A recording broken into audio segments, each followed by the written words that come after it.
चूल्हा मिट्टी का, मिट्टी तालाब की, तालाब ठाकुर का। भूख रोटी की, रोटी बाजरे की, बाजार खेत का, खेत ठाकुर का। बैल ठाकुर का। बैल ठाकुर का नहीं है मनोज झा जी, बैल आप हैं लालू के।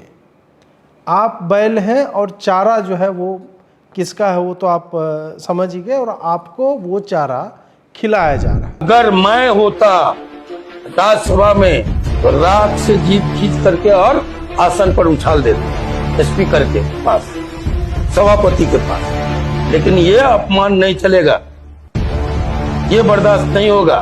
ठाकुर नहीं मरेगा।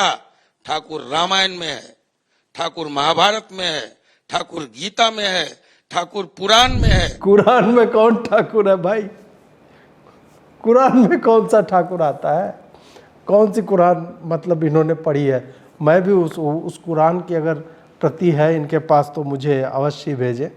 अब मैं प्रतीक्षा करूंगा, नंबर है उनके माध्यम से भेज सकते हैं। क्या होता है कि किसी पार्टी में एक दो पढ़े लिखे लोग हों, अब वही कुछ बोल दे रहा है और वो कविता बोल गया, मतलब सामान्य बात नहीं बोल रहा है।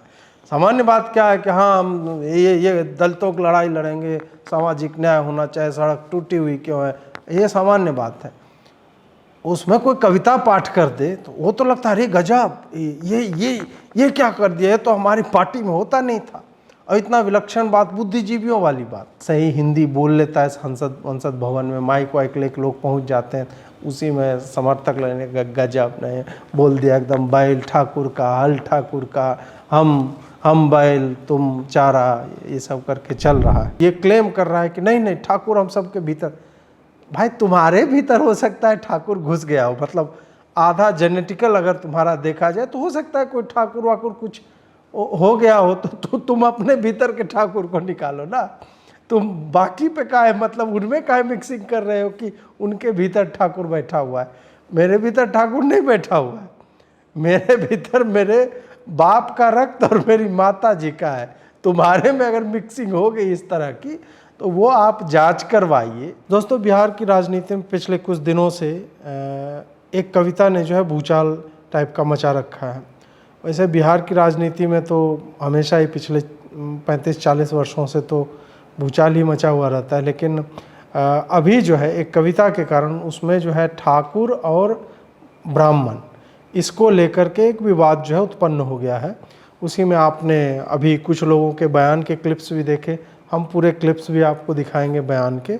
और ये जो मनोज झा जो मतलब स्वयं सवर्ण होके एक ऊपर के कास्ट से आके, और ये जिस इलाके से आता है वहाँ पे न तो खेत ठाकुर का होता है, न बैल ठाकुर का होता है, न चारा ठाकुर का होता है, न तालाब ठाकुर की, वहाँ सब चीज़ झाजी लोगों का ही होता है। मतलब ये जहाँ मिथिला क्षेत्र की अगर मैं बात करूँ वहाँ पे तो सब चीज़ ब्राह्मणों का, सब चीज़ झाजी लोग, ब्राह्मण में भी झाजी लोग का। और बाकी जगहों पे जो ब्राह्मण है वो तो उनकी तो इतनी दयनीय अवस्था है। मैं जैसे बेगूसराय से जहाँ से हूँ तो वो तो उसमें मैं नहीं जाऊँगा, ये ब्राह्मण बनाम ठाकुर मुझे नहीं करना है। बट ये जो दोगलापन होता है वो उस पर मैं थोड़ा सा कमेंट करना चाह रहा। पहले मैं थोड़ा सा आपको सुनाना चाहता हूँ कि इस झा 2G ने क्या कहा है, तो वो सुनते हैं पहले। कि हम सब के अंदर एक ठाकुर है जो न्यायालयों में बैठा हुआ है, विश्वविद्यालयों में बैठा हुआ है, संसद की दहलीज को वो चेक करता है। तो कविता कुछ यूं है। चूल्हा मिट्टी का, मिट्टी तालाब की, तालाब ठाकुर का। भूख रोटी की, रोटी बाजरे की, बाजार खेत का, खेत ठाकुर का। बैल ठाकुर का, हल ठाकुर का, हल की मूठ पर हथेली अपनी, फसल ठाकुर की। कुआं ठाकुर का, पानी ठाकुर का, खेत खलिहान ठाकुर के, गली मोहल्ले ठाकुर के, फिर अपना क्या गांव, देश, शहर। और मैं फिर से क्लैरिफाई करता हूं, वो ठाकुर मैं भी हूं, वो ठाकुर संसद में है। अब ये देखिए, बैल ठाकुर का नहीं है मनोज झा जी, बैल आप हैं लालू के। आप बैल हैं और चारा जो है वो किसका है वो तो आप समझ ही गए, और आपको वो चारा खिलाया जा रहा है। जो चारा खा के आपके मसल्स, आपका पुट्ठा, आपकी सींग ये सब निकल रही है, और आप दुर्भाग्य से प्रोफेसर हैं और उस पद का सांसद हैं, उस पद का सबके गरिमा की आप मां बहन कर रहे हैं। क्यों? क्योंकि आपको एक प्रिविलेज है, आप संसद भवन में जाके इस तरह के बकवास वहाँ पे कर सकते हैं। अब मनोज झा का जो साहित्य का ज्ञान है, एक तो ये भी हो गया कि राज्यसभा और लोकसभा में हमने देखा सांसद लोग जो है ये ओपन माइक कंपटीशन टाइप का करते रहते हैं, मतलब जिसको कुछ नहीं पता, कहीं का शब्द कहीं पे डाल रहा है, कहीं की बात कहीं पे लिख रहा है। मनोज झा उसमें थोड़ा सा स्मार्ट आप कह सकते हैं, पढ़ाने लिखाने के व्यवसाय में है तो हो सकता है। तो वहाँ पे इसने ये ठाकुर वाली कविता जो है उठा के लाया और उसके बाद अब ज्ञान जो दे रहा है, क्योंकि इसको पता था कि इसके बाद होने वाला क्या है और ये भी जानता था, मतलब इसको कहाँ पे ये बोला है। आप ये देखिए कि महिला आरक्षण बिल की बात हो रही है, वहाँ पर आप ठाकुर और ब्राह्मण कहाँ से कर रहे हैं। ये मान लिए कि ये जो बोल रहा है कि नहीं ठाकुर हम सब के भीतर बैठा हुआ है, हम सब ठाकुर हैं, सामंतवादी सोच है, ये सब जो बोल रहे हो, उसका महिला आरक्षण बिल से क्या। तो वही बात है कि जब आपके हाथ में एक कविता लग जाती है और आपको मन होता है यार इसको कहीं पे बोलना पड़ेगा, और आप उस पार्टी से आते हैं जिसके उत्कृष्ट कार्यों में चरवाहा विद्यालय आता है, और ख़ास करके मधुबनी और ये दरभंगा वाले इलाके जहाँ झाजी आते हैं, ये सहरसा ये सब में जो मिथिला का क्षेत्र है, वहाँ पे चरवाहा विद्यालयों की बहुलता थी। भैंस पे जो है विद्यार्थी सोया हुआ भैंस की पीठ पे गांजा फूंक रहा है, ये सब चलता था एक समय में, वहीं के ये हैं। तो अब उस व्यक्ति को कहाँ से पता चलेगा कि ये कविता जो है किस कंटेक्स्ट में कही गई थी और क्या वो आज के मायने में उसका प्रयोग हो सकता है क्या। कविता आज से लगभग 30, 35, 40 वर्ष पुरानी है। अब कोई ये बताए कि क्या आज जमींदारी चल रही है, बिहार की ही बात करें और अपर कास्ट की बात, ठाकुर को छोड़िए, मैं भूमिहार को भी उसमें ले लेता हूँ। 6% ठाकुर हैं, 6% ब्राह्मण हैं, 7-8% भूमिहार हैं, यही सब है ना सवर्ण, सबको ले लीजिए और एक सर्वेक्षण करा लीजिए कि कितने, मतलब पॉपुलेशन वाइज नहीं, ये नहीं कि एक आदमी बहुत अमीर है। अमीर तो लालू जी भी हैं, लालू जी जो सोशल जस्टिस के मसीहा हैं वो क्या अमीर नहीं है। तो अब हम बोलते हैं कि सारे यादव जो है मस्त हैं, नहीं है ना। तो सारे भूमिहार क्या हैं, भूमिहार राजपूत का देख लीजिए, क्या सब उसी दायरे में आते हैं जिसकी बात ये कर रहा है कि खेत ठाकुर की, बाजरा खेत का, खेत मूली किया, लहसुन और प्याज और जो भी है चिकन लिसियस का, ये सब जो इनका चलता रहता है। तो वो भावनात्मक तौर पे भी एक होता है कि ठीक है ये लिटरल मीनिंग नहीं है, दूसरा है जो ये क्लेम कर रहा है कि नहीं नहीं ठाकुर हम सब के भीतर। भाई तुम्हारे भीतर हो सकता है ठाकुर घुस गया हो, मतलब आधा जेनेटिकल अगर तुम्हारा देखा जाए तो हो सकता है कोई ठाकुर वाकुर कुछ हो गया हो, तो तुम अपने भीतर के ठाकुर को निकालो ना। तुम बाकी पे काहे, मतलब उनमें काहे मिक्सिंग कर रहे हो कि उनके भीतर ठाकुर बैठा हुआ है। मेरे भीतर ठाकुर नहीं बैठा हुआ है, मेरे भीतर मेरे बाप का रक्त और मेरी माता जी का है। तुम्हारे में अगर मिक्सिंग हो गई इस तरह की तो वो आप जांच करवाइए कि आप ठाकुर के हैं, आप जिस जमीन पे हैं वो ठाकुर की है, आप जो रोटी खा रहे हैं वो ठाकुर की है। किसी ने ठाकुर ने कुछ कर दिया तो उसको अनरिलेटेड तौर पे जो है ऐसे, तो मुझे लगता है घुसाना जो जाती हो जाती है। मनोज झा पे मैं इसलिए भी बोल रहा हूँ कि, और देखेगा कि राजद के समर्थक सब इसका पूरा कि नहीं मनोज जी ने बहुत अच्छा कहा। अब क्या होता है कि किसी पार्टी में 1-2 पढ़े लिखे लोग हों, अब वही कुछ बोल दे रहा है और वो कविता बोल गया, मतलब सामान्य बात नहीं बोल रहा है। सामान्य बात क्या है कि हाँ हम ये दलितों की लड़ाई लड़ेंगे, सामाजिक न्याय होना चाहिए, सड़क टूटी हुई क्यों है, ये सामान्य बात है। उसमें कोई कविता पाठ कर दे तो वो तो लगता है अरे गजब, ये क्या कर दिया, ये तो हमारी पार्टी में होता नहीं था, और इतना विलक्षण बात, बुद्धिजीवियों वाली बात। तो उस कारण से लगे कि नहीं नहीं झा जी एकदम सही। जैसे आप देखिए AIMIM का वो ओवैसी का समर्थक जो उसको बिना बैरिस्टर ओवैसी साहब लिखे तो बोलता ही नहीं है। तो वही होता है कि पूरी पार्टी में एक ही पढ़ा लिखा व्यक्ति हो जो तुम्हारे बारे में कुछ बोल रहा हो, तो तुम्हें इससे मतलब नहीं होता है कि तुमने वस्तुतः वहाँ जो बोला है उसका क्या मतलब। नहीं, और एक कविता पढ़ी है कविता पढ़िए, हम जो है उसके समर्थन में लगे रहेंगे। तो मनोज झा का जो बाकी लोग समर्थन कर रहे हैं, उनकी पार्टी के समर्थक जो है, कार्यकर्ता की मैं बात नहीं कर रहा हूँ, समर्थक कार्यकर्ता का तो काम ही है, बाकी समर्थक भी नहीं गजब की बात कर दी एकदम, ये हम सबके भीतर जो है ठाकुर, तो जिनके भीतर बैठा हो निकालो अपने भीतर से, पैटर्निटी टेस्ट ये सब जो है वो करवाइए अगर आपके भीतर ठाकुर बैठा होता। हमारे भीतर तो भाई साहब नहीं है।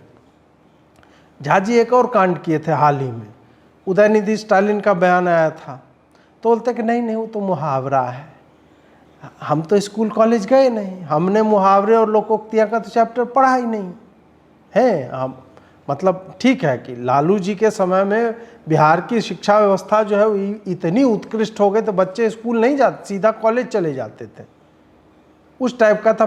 फिर भी हम लोग जो मैनेज करके कहीं कहीं पढ़ाई लिखाई थोड़ा सा किए हैं और हमें पता है मुहावरा किसको कहते हैं। तो उस वक्त मनोज झा जो है कि नहीं ये मुहावरा है, लोग को ये लोग तुरंत जो पढ़े लिखे लोगों की वस्तुतः पार्टी है उसको ये डिनाउंस कर देंगे, नहीं वो तो गुंडे मवाली हैं, वो क्या जाने, और उसको जस्टिफाई करेंगे, नहीं वो तो कह रहे हैं समूल नाश, तो वो तो मुहावरा है। समूल नाश मुहावरा नहीं होता है, मुहावरा होता है जड़ से उखाड़ना। समूल नाश तो लिटरल मीनिंग हो गया कि वही करना है। तो फिर बात वही आती है कि एक आध पढ़ा लिखा आदमी है, कुछ सही हिंदी बोल लेता है, संसद भवन में माइक वाइक लेके लोग पहुंच जाते हैं, उसी में समर्थक लेने का गजब ने बोल दिया एकदम, बैल ठाकुर का, हल ठाकुर का, हम बैल तुम चारा, ये सब करके चल रहा है। अब एक प्रश्न जो है मेरे मन में आया कि क्या यह चर्चा जानबूझकर अभी वायरल कराई गई है, क्योंकि ये बयान तो 7-8 दिन पहले का है, उस वक्त तो आया नहीं है चर्चा में, तो आज क्यों आ रहा है? और भाजपा बिहार के हैंडल पे आप जाएंगे तो इसमें आक्रामक वो दिख रहे हैं। फिर हमें ये भी जोड़ना पड़ रहा है कि अमित शाह जी भी लगातार बिहार आ जा रहे हैं, वहाँ ना तो अभी चुनाव है, कुछ नहीं है, वो बार बार क्या करने वहाँ पे जा रहे हैं। नीतीश कुमार को राजद इतना इग्नोर कर रही है, आप भाजपा बिहार के हैंडल पे जाइएगा, वो कह रहे हैं कि भाई मंत्रियों कल रहना, मैं निरीक्षण करने आऊँगा, घंटा कोई नहीं होता ऑफिस में, मंत्री गायब हैं, उनके बोलने के बाद भी गायब हैं, राजद वाले विशेष करके मंत्री। तो ये सब देखते हुए लग रहा है कि नहीं, ये चर्चा स्वतः नहीं हो रही है, और ये एक सुखद आश्चर्य है कि भाजपा वाले कोई चीज़ ट्रेंड करवा ले रहे हैं और उस पर इस तरह से चर्चा हो रही है बिहार की राजनीति में। अब थोड़ा सा मैं आगे थोड़ा जातिवाद पे भी बोलूँगा कि ये क्यों ये ब्राह्मण वर्सेस राजपूत कराया जा रहा है, उसका क्या मतलब है, फिर राजद वालों ने पहले क्या क्या कांड किए हैं कास्ट इक्वेशंस को लेकर के, और फिर क्या नीतीश के भविष्य को लेकर के आने वाले समय में इसका ये जो है एक टर्निंग पॉइंट हो सकता है क्या, इस पर भी चर्चा करेंगे। लेकिन उससे पहले हम कुछ प्रतिक्रिया जो है वो पढ़ और सुन लेते हैं कि किस आदमी ने इस पर क्या कहा। सबसे पहले तो एक बहुत बड़े जानकार व्यक्ति हैं, नाम है अजीत भारती, उनकी कविता एक पढ़ी जाए। उन्होंने जो है कविता लिखी है और ट्विटर पे डाला है, काफ़ी वायरल हो रहा है, और इससे राजद समर्थकों में जो है थोड़ा माहौल ठीक नहीं है। तो मैंने जो कविता लिखी है वो मैं पाठ करूंगा, और मैं चश्मा मैंने पहना है, खाली गमछा की कमी है, तो आप सोच लीजिए गमछा मेरे कंधे पर डला हुआ है, और मैं पेपर नहीं, मैं आईपैड हाथ में लेके पढ़ूंगा। कविता का शीर्षक है हथेली स्कोडा पर। स्कोडा की एक कार आती है बहुत अच्छी सी, तो आप समझ ही गए होंगे कि मैं कहाँ पहुँचना चाह रहा हूँ इससे, और अगर पहुँचे तो दाँत खाज खुजली जो है मनोज झा को देते रहिएगा। तो कविता की पहली पंक्तियाँ कुछ इस प्रकार से हैं। मनोज झा हाड़ मांस का, मांस चिकन का, चिकन लिसियस का। अब आप कहेंगे अजीत जी इसमें तो कोई तारतम्य नहीं है, तो मनोज झा ने जो बोला उसमें कौन सा तारतम्य है भाई। तो आप आनंद लीजिए मेरी कविता पाठ का। अगला है मतलब वही मनोज झा हाड़ मांस का, मांस चिकन का, चिकन लिसियस का। लिसियस की जगह बिग बास्केट या जो भी लगाना चाहते हैं, या पास के जो है मोहम्मद कासिम का, इस तरह का जो भी दुकान में आप लेने जाते हैं तो उसका ले सकते हैं। हाँ, आगे है चिकन है तो उसमें लहसुन तो लगेगा ही। तो लहसुन मनोज की, स्कोडा मनोज के बाप की पंचर की दुकान जो है अब्दुल की। अब आप कहेंगे कि इसमें आप लहसुन एक ले लिए, तो वो तो लहसुन तो चलिए चिकन बनाने में लगता है, फिर स्कोडा काहे ले लिए मनोज के बाप की। तो लहसुन के साथ एक चीज़ बहुत अधिक प्रयोग में आता है, तो उसी से राइमिंग करता हूँ मैंने लिए स्कोडा मनोज के बाप की। उनके पास कार है और कार पंचर होता है तो वो जाते हैं वो अब्दुल के पंचर की दुकान पे ठीक कराने। तो कविता का मूल भाव जो है यही है कि इसका कोई भाव है नहीं। आगे है, अब चिकन में लहसुन हो गया तो प्याज भी लगता है। प्याज बिग बास्केट का, गरम मसाला एवरेस्ट का, एवरेस्ट नेपाल का, तो समझ में आ ही गया होगा। उसके बाद है स्कोडा पर हथेली अपनी, हथेली की रेखा, रेखा जी जो है वो है बॉलीवुड की। स्कोडा पर हथेली अपनी, हथेली की रेखा बॉलीवुड की, बॉलीवुड वामपंथियों का। उसके बाद का है पानी स्कोडा की। स्कोडा कार को धोते हैं ना, उस पर ज़्यादा हथेली ऐसे चलाएंगे तो पानी निकलेगा। तो पानी स्कोडा की, गिलास कांच के और बकचोदी दुनिया भर की। तो ये कविता मैं मनोज जी को समर्पित कर रहा हूँ। फिर से आप सुनिएगा। पानी स्कोडा की, कार को जब धोते हैं तो पानी जो निकलता है उसको मिला करके जाम बनाएंगे। तो पानी स्कोडा की, गिलास कांच के और बकचोदी दुनिया भर की। अब प्रश्न आता है फिर अपना क्या? हथेली, स्कोडा, लहसुन। मनोज झा जी को ये समर्पित मेरी प्रतिक्रिया है। इसका वीडियो आप लोग जो है काट के और उन तक पहुंचा दीजिएगा। अब पप्पू यादव जी ने कहा है कि राज्यसभा सांसद मनोज झा जी ने कुछ गलत नहीं कहा। उन्होंने ओम प्रकाश वाल्मीकि जी द्वारा रचित कविता ठाकुर का कुआं को अपने भाषण में उद्धृत किया। यह संसाधनों पर एकाधिकार की सामंती व्यवस्था के खिलाफ लिखी रचना है। इसमें किसी जाति पर आक्षेप नहीं है। आज की मोदी व्यवस्था में ठाकुर की जगह पर अडानी है। उड़ता तीर लेकर इसे जातिगत अस्मिता से जोड़ना पूरी तरह अनुचित है।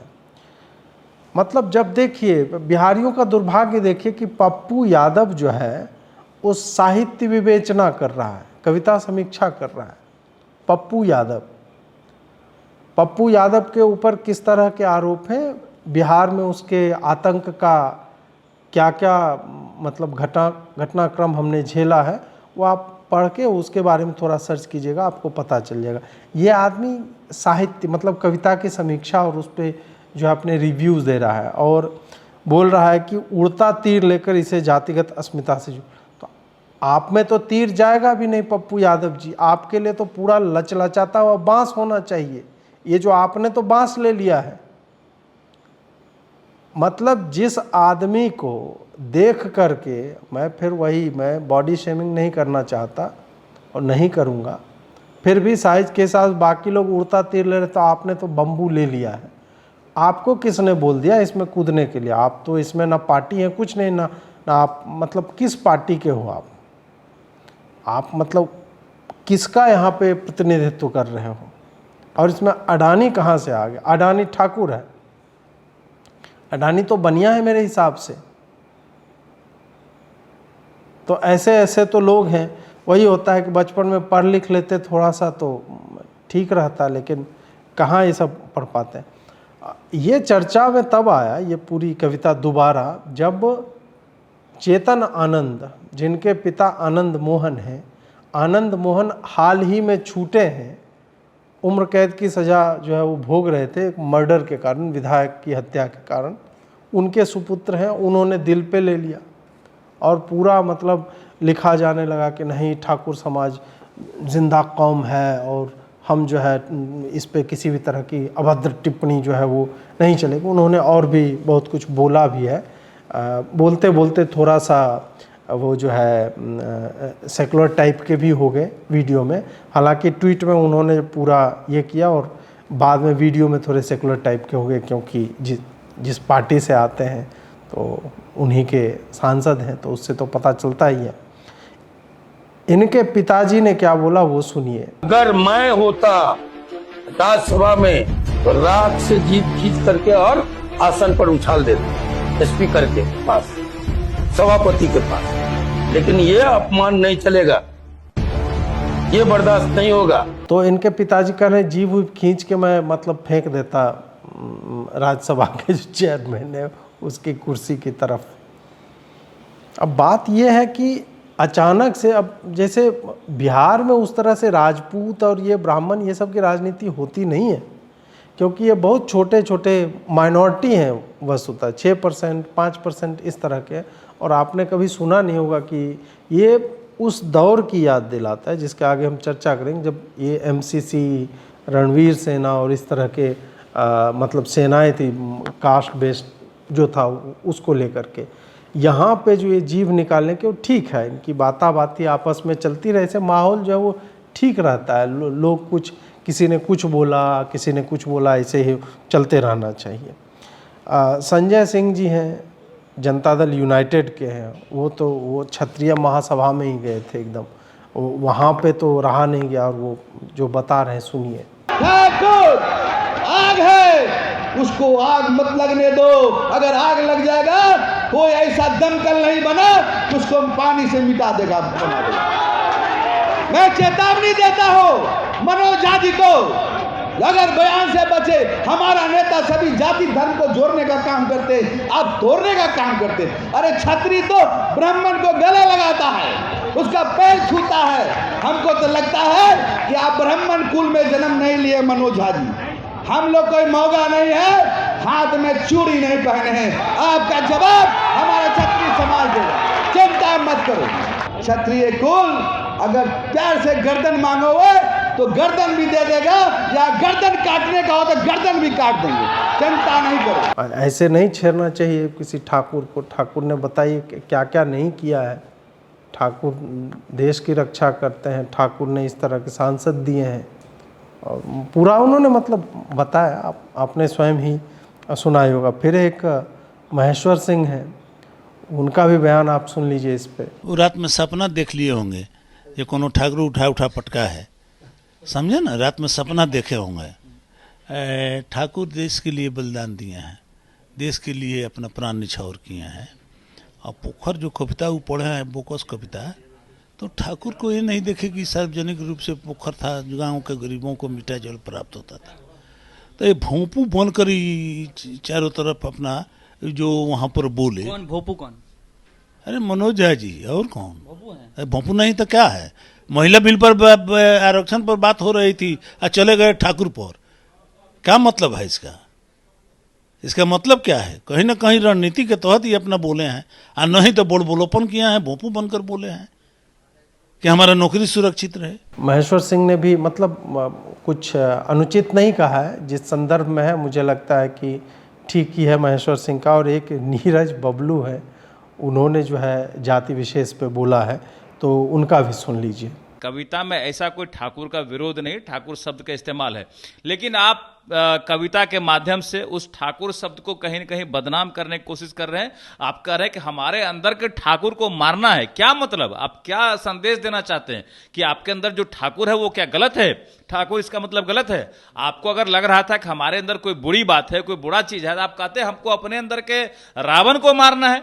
आप ठाकुर का संज्ञान दे रहे हैं, इसका मतलब है कि आप कहीं न कहीं जाति विशेष को टारगेट कर रहे हैं। ठाकुर नहीं इस देश में होते तो इस देश का नाम जो आज हिंदुस्तान है उसका नाम मुगलिस्तान होता, और मुगल राज्य करते हिंदुस्तान में। ठाकुर के वजह से हमारा देश आजाद है, ठाकुर की वजह से आज हमारा देश सही सलामत है। और इस तरह का अगर बयानबाजी करता रहा, अगर हमारे सामने इस तरह का बयानबाजी होता तो मैं पटक के मुंह तोड़ता वैसे लोगों का। मैं उनको संदेश देना चाहता हूं कि अविलंब इस पर कार्रवाई करे, अन्यथा इसका भरपूर विरोध चलता रहेगा। अब आनंद मोहन जी जो है वो बेचारे वो भावुकता में थोड़े बह गए। पहला बयान एकदम भीतर से आया था उनके, जो पहला छोटा वाला क्लिप आपने देखा होगा स्क्वायर में जो चल रहा था, तो उसमें उन्होंने बताया जीभ खींच लेंगे, उसको पटक के मारता, ये वो ठीक है। अब दूसरा जो उनका बयान है, जब वो थोड़े से आए कि नहीं नहीं सब इंडी गठबंधन चल रहा है, इस सब के दौर में इस तरह से नहीं बोलना चाहिए। इस ब्राह्मण को मारिए, अपने अंदर के ब्राह्मण को। ठाकुर को मारने की जरूरत नहीं है। ठाकुर नहीं मरेगा। ठाकुर रामायण में है, ठाकुर महाभारत में है, ठाकुर गीता में है, ठाकुर पुराण में है। रामायण में कौन ठाकुर है भाई? रामायण के समय में या महाभारत में कौन ठाकुर है? उसमें तो अगर आप कहेंगे तो कृष्ण को तो यादव समाज के लोग अपना कहते हैं, तो वो तो ठाकुर है भी नहीं। यहाँ पे उसी की पार्टी के लोग जो है ठाकुरों पे ये बना रहे हैं। तो रामायण में कौन सा ठाकुर था, महाभारत में कौन सा ठाकुर था? उसमें तो नाम से तो पता भी नहीं चलता था कौन क्या है। नाम के बाद तो टाइटल लगता ही नहीं था। और चलो ठीक है, बोलते बोले क्षत्रिय को अगर आप लोग ठाकुर में रखना चाह रहे हैं, ठीक है, रख लिया। बोलते कुरान में कौन ठाकुर है भाई? कुरान में कौन सा ठाकुर आता है? कौन सी कुरान मतलब इन्होंने पढ़ी है? मैं भी उस कुरान की अगर प्रति है इनके पास तो मुझे अवश्य भेजें। अब मैं प्रतीक्षा करूंगा, नंबर है उनके माध्यम से भेज सकते हैं। अब जातिवाद जो है बिहार में, बहुत सारे लोग, आप लोग भी लिखते हैं नहीं बिहार जो है जातिवाद से कभी बाहर नहीं। जातिवाद से पूरा देश, पूरा दुनिया बाहर नहीं आ सकती। हर जगह पे है। किस क्षेत्र में जाति या उसी तरह के समूह नहीं है जिसके कारण पे वोटिंग होती है। ये मैं पहले भी कई बार बोल चुका हूँ, आज भी बोल रहा हूँ। बिहार बेकार का बदनाम है इस मामले में। हर जगह वही होता है। उत्तर प्रदेश में जातिवाद के आधार पर वोट नहीं होता। एक नाथ शिंदे उधर कास्ट के ग्रुप्स नहीं है। तमिलनाडु में कास्ट के ग्रुप नहीं है। केरल में इस तरह के ग्रुप्स नहीं होते। कर्नाटक में लिंगायत और ये सब का नहीं है। तो है ना, हर जगह पे है। और उसकी बात हमेशा जब भी राज्यवार चुनाव होंगे तो आपको सुनने को मिल ही जाएगा। अब ये जो बोल रहा है कि हम सामंती व्यवस्था पे आक्रमण कर, कहाँ है सामंती व्यवस्था?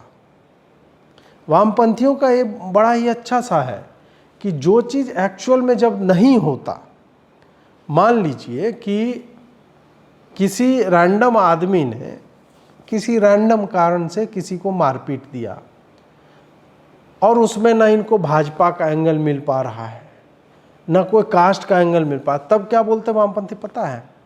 देश का माहौल इस तरह का हो रखा है कि अब देखिए आम आदमी किस तरह से किसी को भी कहीं पे भी मार दे रहा है। और ये तो पहले नहीं हुआ करता था, ये भाजपा के आने के बाद इस तरह का होने लगा है। उसी तरह यहाँ पर भी ये जो सामंती सोच की, अब क्योंकि अब सामंतवाद है नहीं, अब जमींदार बचे नहीं हैं। जो बड़े बड़े, मैं जब 7-8 वर्ष का था तो जो हमारे गांव के सबसे मतलब अधिक भूमि वाले व्यक्ति थे, उनके पास 200 बीघा खेत था और अब बढ़ते बढ़ते 10 बीघा पे आ गया है। जो लेटेस्ट जनरेशन है वो 10 बीघा और अगले में 5 पे पहुंच जाएगा, 5 या 2 पे पहुंच जाएगा। तो कौन बचा अब जमींदार? तो इस तरह के 200 और मतलब 500 बीघा वाले अब बचे नहीं हैं। तो अब चूंकि सामंती व्यवस्था नहीं बची है तो अब क्या करें? सामंती सोच, अब अडानी जो है वो ठाकुर हो जाता है। तो इन सब बातों को समझने की चेष्टा कीजिए कि अभी ये क्यों किया जा रहा है ये सब नौटंकी। वो इस कारण से है कि इनको अब वो जो नक्सली जो समस्या बिहार में थी, बाकी जगह पे क्या था कि ट्रेड यूनियन और इस सब के मामले मतलब इस तरह से वामपंथी अपनी जगह बना रहे थे और पूरा कलकत्ता किस तरह से बर्बाद किया एक पोर्ट सिटी को। वो हम सब ने देखा है कि कहाँ राजधानी हुआ करती थी कलकत्ता, एक हब हुआ करता था बिजनेस का, और अब जो है बर्बाद हो चुका है। बिहार में ये था एकदम प्योर कास्ट बेस्ड, और वो दौर याद कीजिए बाथे नरसंहार का, जहानाबाद में लोग काटे जा रहे हैं, कहीं 35 राजपूत एक रात में काट दिए गए, कहीं एक गांव जला दिया गया। इस तरह का जो जातिगत संघर्ष हुआ करता था, ये उसी चीज़ को अब वो पुश करना चाह रहे हैं। और इसका कोई कारण नहीं है कि अब ठाकुर किसी के भी भीतर बैठा हुआ हो सकता है। अब ठाकुर जमींदार नहीं रहा, तब ये बताएंगे कि किसके भीतर जो है ठाकुर बैठा हुआ है। तो ये उस तरह ले जाने की चेष्टा हो रही है। हिंदू मुसलमान में अब उस तरह से नहीं हो पाता है कि मुस्लिम सब हमें देगा, तो वो होता है तो हिंदू भी कहीं ना कहीं कंसोलिडेट होने लगता है। तो अब इनको लग रहा है कि वो तो चला नहीं, उसके बाद फिर हम दलित सवर्ण भी कर रहे हैं, उसमें भी सवर्ण लोग जो है कई बार इकट्ठा होते हैं। तो अब है कि सवर्णों में ही ये अब तुम ब्राह्मण ठाकुर ये सब कर दो। फिर ब्राह्मण ठाकुर करोगे, फिर जो है भूमिहार और राजपूत कोई कुछ इस तरह का ले आएगा कि जिस कवि ने लिखा वो किस कास्ट का था। ये सब कर कर के ये लोग अल्टीमेटली वहीं पे पहुंचना चाहते हैं कि फॉल्ट लाइंस जो है क्रिएट किया जाए और उसको वाइडन किया जाए और उसमें से बताया जाए कि हम तुम्हारी बात कर रहे हैं। तो अंततः इनका वही है, इसीलिए कास्ट सेंसस तो फलाना ढिमका ये सब कर रहे हैं और इस तरह की कविता पाठ जो ये चल रहा है। और राष्ट्रीय जनता दल का तो पूरा इतिहास इसी कास्टिज्म पे, फिर MY समीकरण, इसी सब पे रहा है। अब दुर्भाग्य क्या है और उनके लिए सौभाग्य क्या है कि नए वोटर जो है उन्हें पता ही नहीं है कि वो दौर था क्या।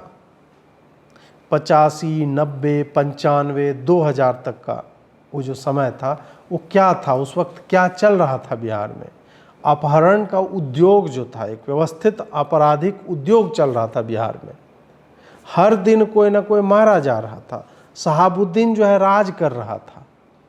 छोटे छोटे रंगबाज निकल रहे थे, हर ज़िले में आपको मिल जाएगा 4-5 इस तरह से ठेकेदारी के लिए एक दूसरे की हत्या करना, ये सब दौर था। और सड़क हुआ ही नहीं करती थी, रास्ते हुआ करते थे, सड़कें नहीं हुआ करती थी। उद्योग के नाम पे कुछ नहीं था, शिक्षा के नाम पे कुछ नहीं था। प्राइवेट स्कूल्स जो है वो मोमो की दुकान की तरह उस समय खुल रहे थे और उसी में बच्चे जाते थे। हर सूचकांक पे बिहार सबसे नीचे था। घोटाले, सबसे बड़े बड़े घोटाले जो है उसी समय में हुए थे। तो जब ये सारा दौर जिसको याद नहीं है, नए वोटर जो है उनको अभी सही में लगेगा ठाकुर, बैल ठाकुर का और हल की हथेली, मतलब जो भी है किस पे हथेली, हाथ ठाकुर की और इस तरह की बातें, ये उनको नहीं पता। इसलिए वो इस तरह की वामपंथी रचनाओं में खो जाते हैं। उनको जो है एकदम ऑर्गेज्म प्राप्त होने लगता है, अरे गजब, बैल ठाकुर की और हल ठाकुर का और अनाज भी ठाकुर की, हमको दिया घंटा, हमको कुछ नहीं मिल रहा है, सब चीज़ ठाकुर ले गया। तो ये जो सामाजिक न्याय का मसीहा बना के जो पूरा नैरेटिव चला है कि जिसने बिहार को तबाही के दौर में झोंक दिया, उस व्यक्ति को अब देखिए, मुझे लग रहा है कि 5 साल या 10 साल में लालू यादव की 100 फीट ऊंची जो प्रतिमाएं बनेंगी, कान से प्रतिमा और इस तरह से statue of social justice type का कुछ बनेगा। ये अपने जीवन काल में हम देख लेंगे। और वो जो सारा वो भयावह दौर है हमारे बचपन का, वो किताबों में नहीं पढ़ाया जाएगा, वो किसी को पता ही नहीं चलेगा, क्योंकि सत्ता इनकी होगी। तो अब लालू समाज सुधारक हो गए हैं। और ये जो पूरा मैंने आरंभ में आपको बोला कि नीतीश कुमार जो है उनकी स्थिति अभी बहुत अच्छी है नहीं, और लालू और राजद ने सोशल मीडिया का गेम इतना अधिक इम्प्रूव कर लिया है अपना, उसके क्लिप्स, उसके पोस्टर, ये सब। तेजस्वी ने का बयानबाजी में आप देखिए कि तेजस्वी हर समय कहीं ना कहीं हर विषय पे बयान देता हुआ दिखता है, उसकी विजिबिलिटी बढ़ी है।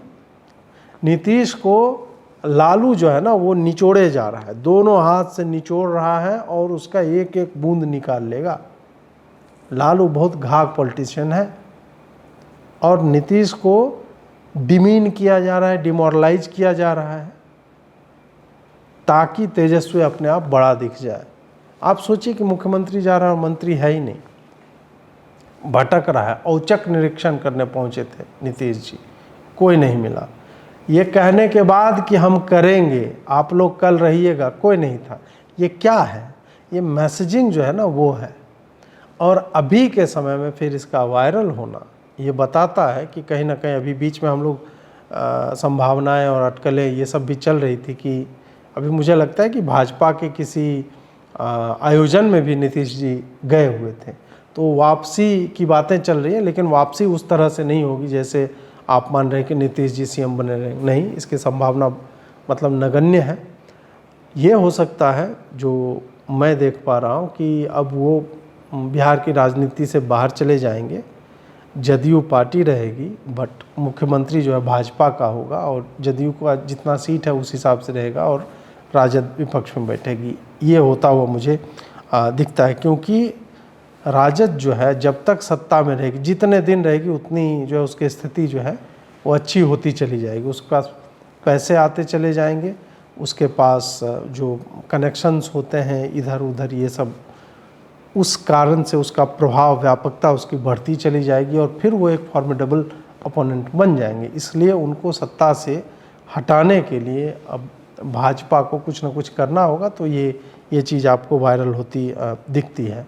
अगर ऐसा नहीं होता है तो मुझे वही दिसंबर जनवरी तक, मैं बहुत लंबे समय से बोल रहा हूँ कि 3 ही अब विकल्प बचते हैं नीतीश के पास। एक विखंडन का कि पार्टी जो है 2 भाग में टूट जानी है, एक भाग जो है समर्थन दे देगा भाजपा का, भाजपा की सरकार बन जाएगी। दूसरा है कि विखंडन ना हो लेकिन उनका शिवसेनाकरण हो जाए, कि नीतीश जी के पास खाली नीतीश जी नाम के लोग बचे जदयू में, बाकी लोग जो है जदयू को उनका सिंबल भी छीन ले और फिर वो चले जाएं। क्योंकि 17 लोग जो सांसद हैं और बाकी लोग जो विधायक हैं वो देख रहे हैं ना कि एक पार्टी के तौर पे जदयू का प्रेजेंस कहीं है ही नहीं, ना सोशल मीडिया पे कहीं पे कुछ नहीं दिखता, इनके कार्यकर्ता नदारद नहीं दिखते हैं। और तीसरा विकल्प वही है कि आप जो है भाजपा को समर्थन दीजिए, बनाइए और आप जो है राष्ट्रीय राजनीति में चले जाइए। अब उधर कोई मिनिस्ट्री दे दी जाए इनको या जो भी है उनको, या फिर संन्यास दिलवा दिया जाए। तो यही एक विकल्प बचता है और उसी में मुझे लग रहा है कि ये एक कारण देना हो जाएगा नीतीश को, जो ऑलरेडी बहुत दिनों से वो निकलना चाह रहे हैं। क्योंकि ये तो वही है कि आप विषैला जो है कोई जीव जो अपने जेब में लेकर के चल रहे हैं, उस तरह से इनको भी एक रास्ता चाहिए। तो हो सकता है कि ये जातिगत वैमनस्य फैल रहा है, ये सब कह के और कुछ कह के एक ट्रिगर पॉइंट चाहिए होगा अलग होने के लिए। तो हो सकता है कि ये कविता पाठ जो किया गया वो उसको जो वायरल अभी किया जा रहा है तो उसके जड़ में ये हो। आपको ये वीडियो कैसा लगा अवश्य बताएं और मोदी जी का ये संदेश सुन लें। नमस्कार। मेरा ये चैनल सब्सक्राइब करें और मेरे हर अपडेट आपको मिले इसके लिए बेल आइकन जरूर दबाइएगा। आप सभी को मेरी ढेर सारी शुभकामनाएं।